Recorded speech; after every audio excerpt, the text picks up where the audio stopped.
महाराष्ट्र शासनाला विनंती आहे, कधी थांबणार? हे ते कमिशनचे कॅश नाही ना?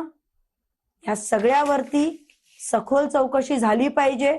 यांच्या प्रत्येक अकाउंट वरती खूप डीप चौकशी झाली पाहिजे. यांच्या संबंधित असलेले लोक, अधिकारी, आता मुरुडच्या सीओची सुद्धा त्या ठिकाणी चौकशी झाली पाहिजे. बंडलांचा वादळी फोटो, आमदार गोगावलेंवर गंभीर आरोप, महाराष्ट्राच्या राजकारणात खोक्यांची पुन्हा चर्चा. नमस्कार, लोकवृत्तमध्ये आपलं स्वागत.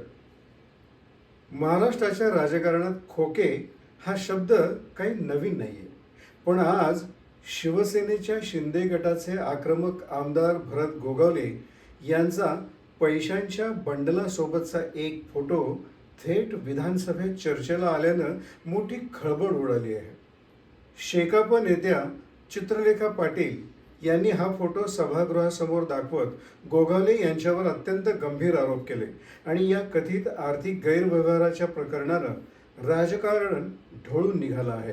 अर्थात गोगावले यांचा हा व्हायरल झालेला फोटो नेमका कधीचा किंवा त्यातील पैसा कशासाठीचा आहे याबद्दल कोणतीही अधिकृत माहिती नसली तरी विरोधी पक्षाला सत्ताधाऱ्यांवर टीका करण्याची आयती संधी मिळाली आहे. चित्रलेखा पाटील यांनी खोके प्रकरणाचा थेट संदर्भ देत आमदाराच्या हातात अशा प्रकारे पैशांचं बंडल असणं हे संशयास्पद असल्याचा दावा केला आहे. विशेषतः रायगडमधील राजकारणात गोगावले आणि प्रतिस्पर्धी नेत्यांमध्ये सुरू असलेल्या तणावाच्या पार्श्वभूमीवर हा फोटो म्हणजे विरोधी गटासाठी एक मोठं राजकीय हत्यार आहे. या वादळामुळे शिवसेनेतील नेत्यांचे व्हिडिओ आणि फोटो व्हायरल होण्याची मालिका सुरू असल्याच्या चर्चेला आणखीन बळ मिळालं आहे. अलीकडच्या काळात शिंदे गटाच्या आमदारांचे असे फोटो वारंवार समोर येत असल्यानं यामागं काही अदृश्य शक्ती काम करत आहेत का, असा सवाल स्वतः गोगावले यांनी उपस्थित केला आहे. त्यांनी या आरोपांचा आणि फोटोंचा संबंध आपल्या कामाशी नसल्याचं स्पष्ट केलंय.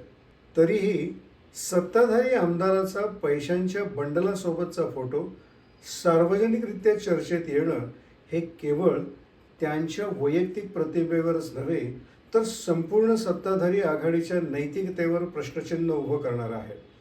या प्रकरणाची सखोल चौकशी करण्याची मागणी जोर धरत आहे आणि आगामी काळात राज्याच्या राजकारणात या बंडलांच्या फोटोवर आधारित आरोप प्रत्यारोपांचा नवा अध्याय सुरू होण्याची चिन्ह आहेत.